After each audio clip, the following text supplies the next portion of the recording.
David Cameron has launched an inquiry into trade union tactics after the dispute which almost led to the closure of the Grangemouth oil refinery. The review, headed by Bruce Carr QC, will examine whether the law needs to be tightened up to prevent intimidation and harassment. It follows claims the Unite union sent a mob to the home of a refinery manager during the recent dispute. Unite said it would not cooperate with the inquiry as it was a Tory stunt. The union has defended its use of so-called leverage tactics, where managers are directly targeted as part of a protest, and argued that bad employers should have nowhere to hide. Cabinet Office Minister Francis Maude said such tactics had no place in industrial relations, but denied that the inquiry was politically motivated. Shocking. It's not about politics, this is about the national interest, he told the BBC News Channel. He said protest is fine but it should not be allowed to move over into intimidation and clearly inappropriate activity,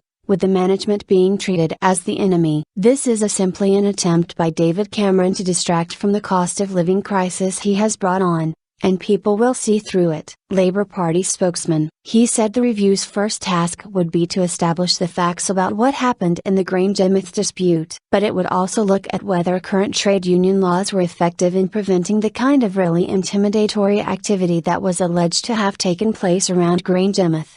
To see whether law is effective in preventing that and if any changes should be made. Prime Minister David Cameron has described allegations that Unite members targeted the homes of Grangemouth refinery managers as quite shocking. Unite General Secretary Lynn McCluskey has denied any intimidation and said the union acted within the law. The inquiry will make recommendations about the roles of ministers, bosses and workers in industrial relations. Deputy Prime Minister Nick Clegg said the review would also examine the issue in the round, including irresponsible business practices such as blacklisting of union members. The review's terms of reference include looking at the alleged use of extreme tactics in industrial disputes and the response in enforcing the law, as well as the underlying causes of industrial relations problems in certain industries. Once appointed, it is expected the panel will take 6 months to gather evidence and report. Sob to the backbenches. A Unite spokesman said, "This review is nothing more than a Tory election stunt which no trade unionist will collaborate with." Paul Kinney,